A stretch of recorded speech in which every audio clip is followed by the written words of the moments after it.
there are some things that you can do to improve your timing without actually practicing. Because I'm very slowly learning Japanese, I'm trying to learn pronunciation of different words. So I have some podcasts and some even YouTube videos that I'll put on sometimes in the background when I'm walking on a treadmill or like making breakfast or whatever. It's just playing so I can get used to hearing what does the proper pronunciation sound like. And you're like, what does this have to do with like learning a rhythm? If you were to put on some of these like timing play-alongs, like in the technique section, if you scroll down, 8th note timing, triplet timing, 16th note timing, and then timing transitions. If you were to put on one of these in the background while you're driving, while you're brushing your teeth, anything that doesn't really require much attention, you can start to hear these rhythms better and get used to, well, when does it sound correct and when does it sound incorrect? So you're basically able to practice knowing and understanding the rhythms without actually playing through them. Ideally, you'd do both, so you'd play along to it. But if you're not able to play in the moment, like if you're driving or something,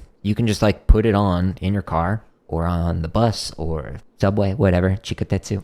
You can practice it just by listening to it. As long as your hands are free, you can like sit there and like tap along to it. Pick a BPM that you want to be able to play in the background while you're doing yard work, while you're doing chores, whatever, and then it'll just count off and you just listen to this. That way you can start to internalize, what do these rhythms sound like? How are they supposed to sound? If you're able to do more than just the passive listening, your first rep, just going to listen to it. Your next one, you're going to follow along listening to it while you think of yourself playing through it. You want to like imagine yourself playing through the exercise while you're just listening to it. And then you're going to actually like sing along to it. So you'd be like triplet, 1E and a 2E and a, however you want to do this, lale lule, do-day. There's many different like rhythm syllables that you can use. You can use burrito, enchilada. Doesn't matter. Just sing something along to it. The fourth time, you're going to actually wrist it. So you're just going to play through a rhythm. And then finally, you're actually going to pick up on the 5th rep, pick up some sticks while doing this. You can do this while marking time like the video is intended for, or you can just do this to get used to the different rhythms. I mean, that's just like a generic number. So one of the classes that I've taught at the university level was a graduate class on skill acquisition and expertise. So I've read a lot of research on like what it actually takes to develop skills. It's actually less than that to, in general, make a skill feel natural. So that like natural look takes about 50 hours for your brain to develop through automaticity. It just basically makes it so that it feels like you don't have to think about it, but it's around 50 hours for that. But in general, just like the idea of like it's going to take a long time, not just like 2 hours. Yes, I agree with that aspect of it, but 100 hours is just a generic placeholder number. It just means a lot of time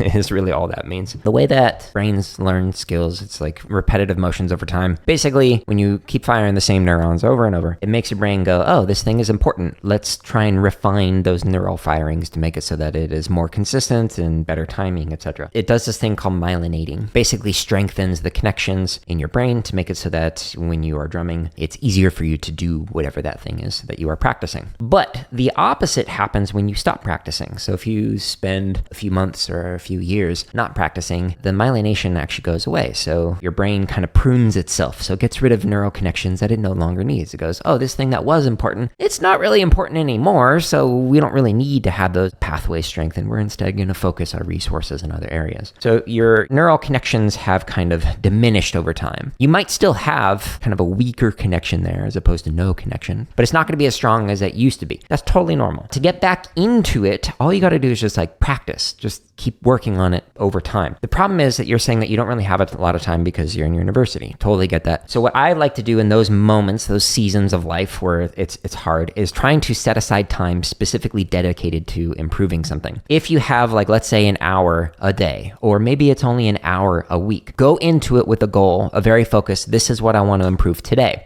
And spend like 90% of your time working on that particular goal. And then the last 10% of the time, collect data that will inform what you will then work on for your next practice session. If you are doing this and you're like, I figured out what I want to do, but I don't know how to practice that, in between the practice sessions, that's when you spend some time learning from other people, whether it's like the free resources on YouTube or talking to other drummers or taking lessons or whatever, and learning different approaches, multiple different approaches for what can I do to work on that goal that I have for my next particular practice session. So for example, if you're on my website or on the home tab on my YouTube, if you scroll all the way down, into the tips and lessons section, there are a bunch of these like scripted lessons like how to hold traditional grip, or I want to speed up rudiments. Well, this video on how to speed up any rudiment might help you out with that, etc. But then there's also some more tips of like questions like the one that you asked in the chat or in this drumming tips playlist that currently has 19 hours of drumming Q&A in here. So this might be able to help you because somebody else could have asked a similar question like, how do I improve this? Or how do I speed up this? Or whatever. So this might be able to help you to figure out what to practice or how to practice, etc.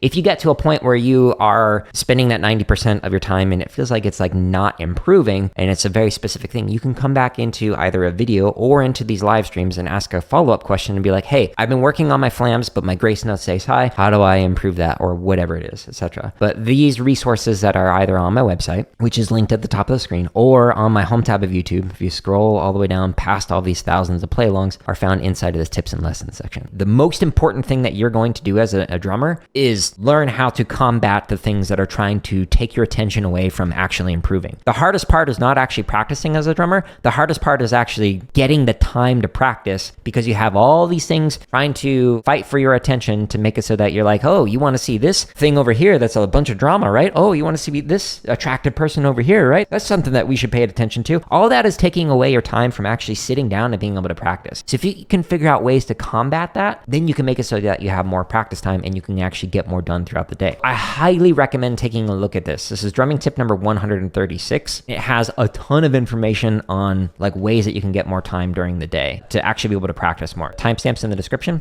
You can see that it's organized into strategies for more time, strategies for more energy, and strategies to improve your attention. In general, the more time you can practice, the better. However, if you start cutting out of your sleep time is your process time for all the things that you did in the day that you were learning, the things that you were trying to develop, the skills, the things that you were trying to learn, to memorize, whatever. Your brain processes that in your sleep. That is your rest time. If you get 8 hours, ideally, then you're able to come better prepared for the next day to be able to learn more, be more refreshed, be able to get more done, have more energy to do the things you do. But if you start taking away time from that sleep, it's going to end up having these really bad returns on you where yes, you're getting more hours in the day where you're practicing, but you're not processing it as well as you could be. Your brain is like not able to be as efficient with it. So you won't memorize things as quickly. You won't be able to develop the skills as quickly. And you'll be more tired the next day, which is going to make it so that your practicing is going to be less efficient. So overall, if you take away from your sleep,